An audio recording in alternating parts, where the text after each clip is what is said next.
Hey, this is John Lee Dumas, the founder and host of Entrepreneurs on Fire. And if you're wanting to learn how to embrace change and navigate through disruption as a leader, then listen to the Leadership is Changing podcast with my good friend, Denis Gianoutsos. He's prepared to ignite.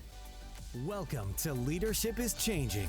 Each week, we and our guests provide information and insights through exploring leading change. This is taking your leadership to another level by finding the balance between executive excellence and personal well-being through stories that inspire real change. It's time to adapt in our fast-moving world when leadership is changing with your host, Denis Gianoutsos. Hey there, listeners. Well, welcome to 2025. I want to say thank you for tuning in to the Leadership is Changing podcast. But as we step into a brand new year, I want to take a moment to reflect on the incredible journey we've had in 2024. Over the past year, I've been privileged to feature some amazing guests on this podcast, leaders, change makers, and innovators who shared their wisdom, experiences, and insights. And together we've explored what it means to lead in today's ever-changing world. Over the next month, we're going to bring you some of these highlights. And in the Highlights 2024 episodes, we're bringing you some of the most impactful moments and key takeaways from 2024. Now, these highlights capture the essence of what this podcast is all about, helping leaders like you thrive in times of change and complexity. Now, whether it's tips on being courageous, thinking outside the box, adapting, or navigating transitions to higher levels of leadership, these snippets are sure to inspire and energize you for the year ahead. And of course, these highlights are just the tip of the iceberg.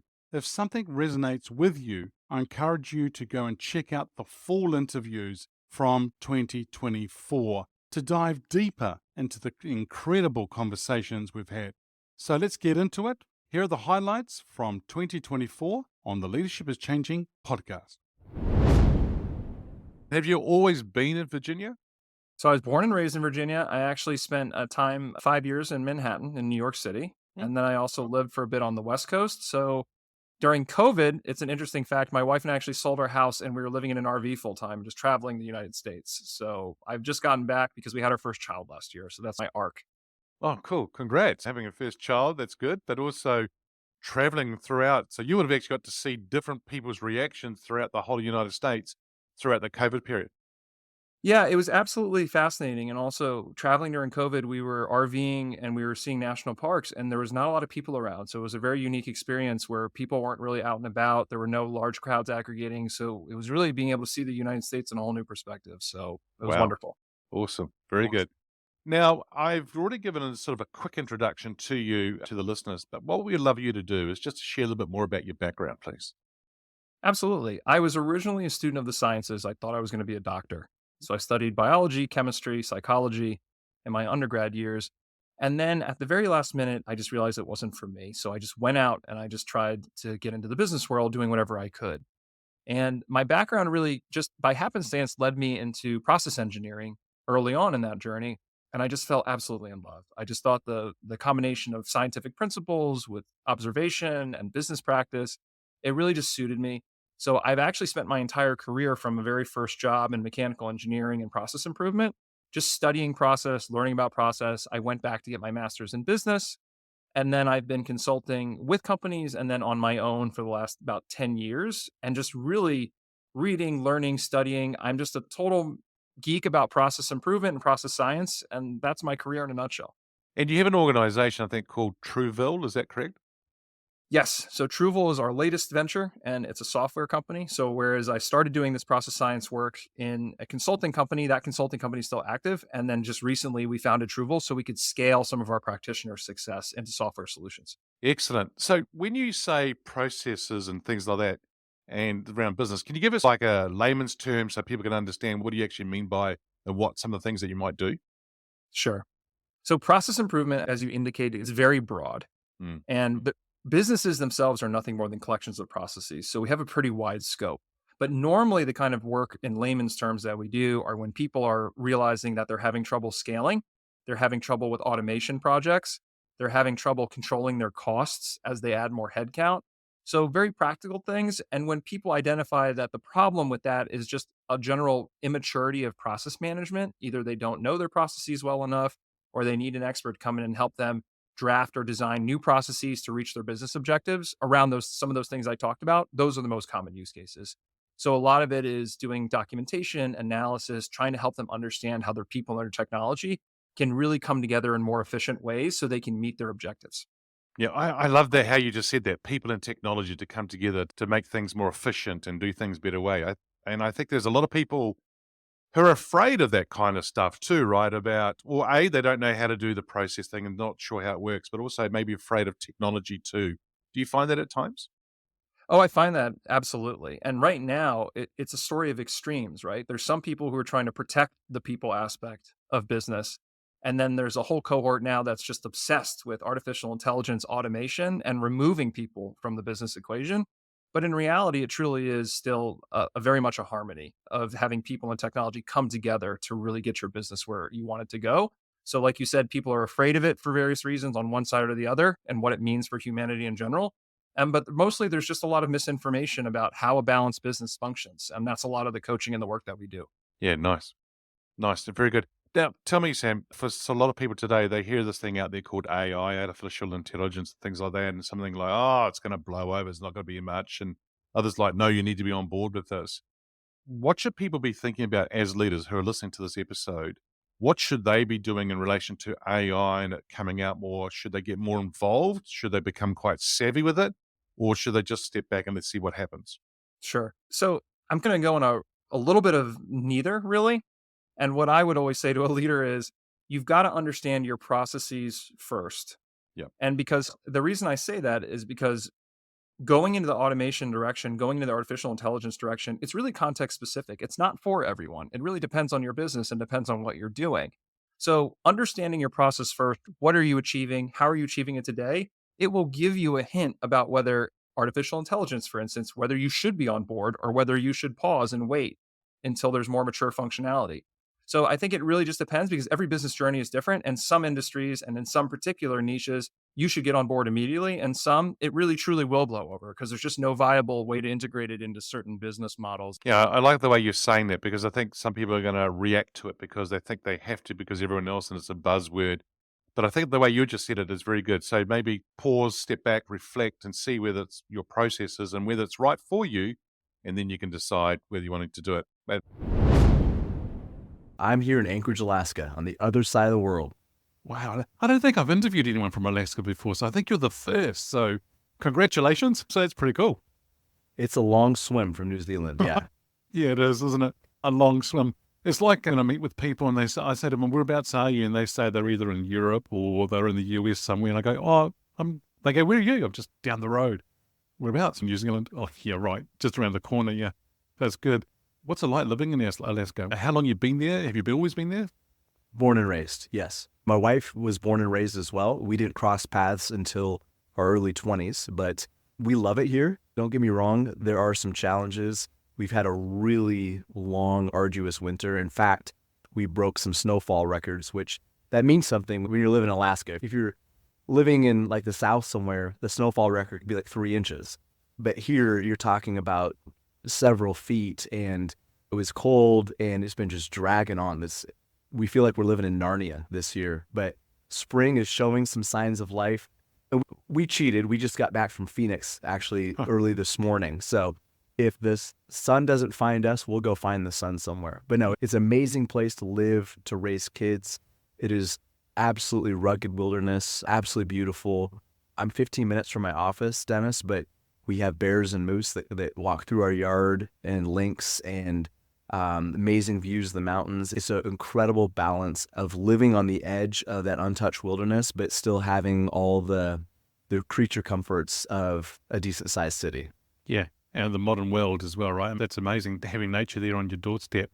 And when you say going into spring, summer, well, what's summer like for you? Is it there's snow, or there is still snow? How does that work for you? So a nice summer day in Anchorage is 70, 75 degrees Fahrenheit. What is that in Celsius? 25, 27, something like that. It's not super warm. We get a lot of sunshine though. And we're coming into this time of year where the sun is pretty much up all day long. In another couple of months, it barely even sets. Like it'll just skirt along the horizon, but it'll be 10, 11 o'clock at night and it'll still be sunny. Like not light out, but sunny. It looks like 1 p.m. And it's funny because we've got young kids. We got a couple of young kids, 6 in total, but 2 are pretty young. And every summer we try to put them to bed and they'll be like, but Mom, it's still light out, or Dad, it's still light out. And we go through this negotiation like they think we're trying to pull a fast one. But no, it's like I said, it's really beautiful. In summer, fishing is really big, a lot of hiking. We have trails all around our house. So we really do try to make the most of it and make the most of the experience, what we have around us. Oh, that's really special. I think where you are, it's a special place. Now, Chad, leadership. Well, before we get into that, we're going to be talking about leadership and going to be talking about change in that today. The one question I've got for you to help our listeners understand you more, tell us more about your background, what you've done, what you do today. Because I know that you grew up in the financial industry and you've also got a strong background in athletics, nutrition, and performance psychology. You're a best-selling author, so we want to hear about that. But also, you own a boutique financial planning firm. So tell us all about that because we'd love to hear more about you and your background. Okay. So as you said, Dennis, I did grow up in kind of the financial industry. My dad was involved in financial advising, and he taught classes in our church. Before Dave Ramsey, there was a guy named Larry Burkett that used to teach classes. It was called Crown Financial, and it was more of a Bible study than a financial study. So Dave Ramsey is shifted that more, it's still biblically based, but it's more of a financial study. But my dad taught that class. And I just remember seeing the lives that would change as people had a better understanding and a better relationship with their money and became better stewards. It didn't just stay in the money area of their life. It had a ripple effect into many other areas. And it was something I was really proud of him for. And I really looked up to him. And I remember people walking up to him at a restaurant or at a grocery store and saying, Steve, I'm so grateful that you taught me what you did because this is what we've been able to do, or here's how my life has changed. I was like, wow, like we grew up in a house where we talked about money. All this stuff was normal to us. I didn't realize the amount of stress and pain and anxiety that typically surrounded money conversations. And as I got older, I just realized how impactful it could be. When somebody is intentional in doing their finances on purpose, the rest of their life is more intentional. They are more purposeful in other areas of their life. And even though my background actually is in biochemistry, that's what my degree is in, I ultimately chose to follow my dad's footsteps, started my own financial planning practice in 2007, right before the global financial meltdown, with a daughter on the way. It was impeccable timing. And now really the long and short of it is we help make sure people don't run out of money or purpose in retirement. And we're really focused on the human side of this. And that's why we look at it as more coaching than simply advising, because you can give somebody a plan, you can give somebody investments, but they don't execute it. It's like giving somebody a nicer paintbrush and expecting them to be a better artist. We really want it to be a team approach. So it's very highly relational.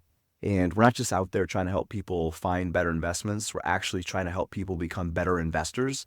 And those are two completely different things. Yeah.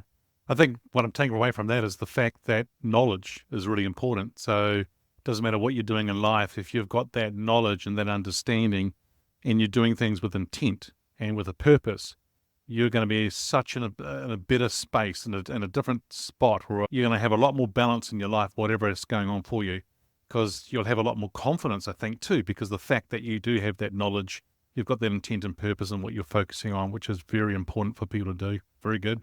And you have a financial planning business as well? Yes. So our company, Veritas Wealth Management, that is what we do, is primarily retirement planning. That's what most people come to us, helping them come up with a plan so they don't have to work forever. And we started calling it a job optional lifestyle because sometimes this view of retirement where you unplug from everything and it just becomes a 25-year vacation is actually really unhealthy. If you don't have anything meaningful to pursue, people typically pursue the wrong things. And we've tried to change how people look at even retirement to view it as being independent from your paycheck. And that's what typically people come to us for. And so we work with families all across the U.S., helping them, like as you said, become more intentional, more purposeful in their finances.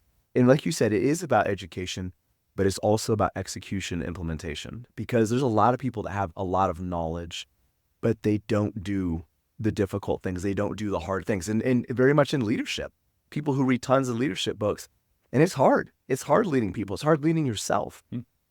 And there's a balance of education and execution. And that's what we try to help investors find, is making sure we're educating them, but also helping them implement. So they're not too light on the execution side of things. Because I think there's a lot of people in this world that have, because of access to content, podcasts like yours and others, books, YouTube, seminars on YouTube, you can get amazing education. But there's a lot of people, I think, have become intellectually obese. They take in all this information, but they don't do anything with it. And it'd be like somebody sitting on the couch. You could be eating really healthy food, but if you don't do anything, and all you're doing is ingesting this stuff, it's still going to cause problems. So when it comes to finances, we help balance that, the education, the execution. Yeah. I like that metaphor too that you use, because I think a lot of people do actually eat or consume a lot of information, a lot of education. There's this overwhelm of it actually. And I always say, so what? What does it mean now? What are you going to do with it? Which is going to be very important. Okay, so you talked about leadership a little bit there. So how did you actually get into leadership yourself? On accident. I am not a leader. I'm not a natural leader, I should say. And it wasn't something that I necessarily sought out. And one of the best leaders I know with the police department here in town, his dad told him when he was younger, I won't use his name here, but he said, son, you do not get to choose whether you're a leader or not. You only get to choose if you're an effective one. Thank you for listening to this episode of Leadership is Changing with your host, Denis Gianoutsos. Each week, we and our guests provide information and insights through exploring leading change, inspiring executives and leaders to adapt and lead a bigger game in a fast-moving world.